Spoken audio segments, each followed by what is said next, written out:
few crimes have continued to haunt a community like the disturbing alphabet murders in the early 1970s in Rochester, New York.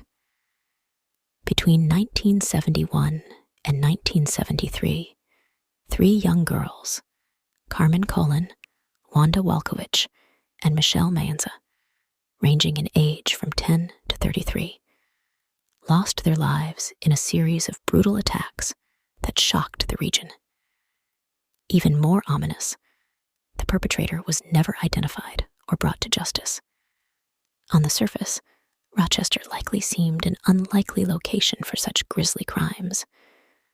A thriving hub of innovation and industry in upstate New York, it was better known at the time for companies like Eastman Kodak, Bausch, and Lom, and Xerox. But in the early 1970s, this wholesome veneer was shattered when Colon, just 10 years old, disappeared walking home from a boys' club, only a mile from her home. Her battered body was later found dumped along the Genesee River Gorge.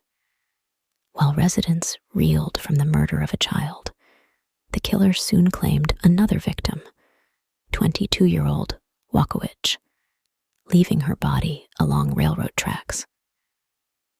By the third killing months later, when the 33-year-old Maenza was found after disappearing from downtown Rochester, it was chillingly clear a depraved repeat offender was on the loose.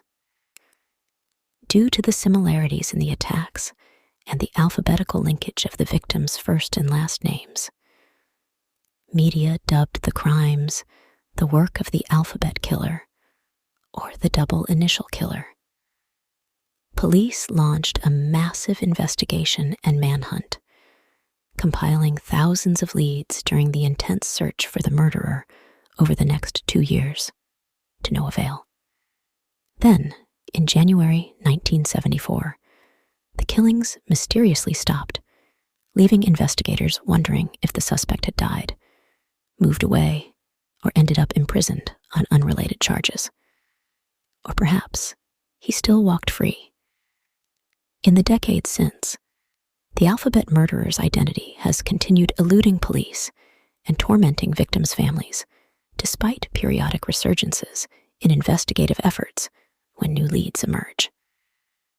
Advanced technologies like genetic genealogy give fresh hope the case will one day be solved. Yet the shadow cast by these crimes still hangs heavy over Rochester. The nights a little darker, knowing the alphabet killer has never seen justice for the lives taken far too soon.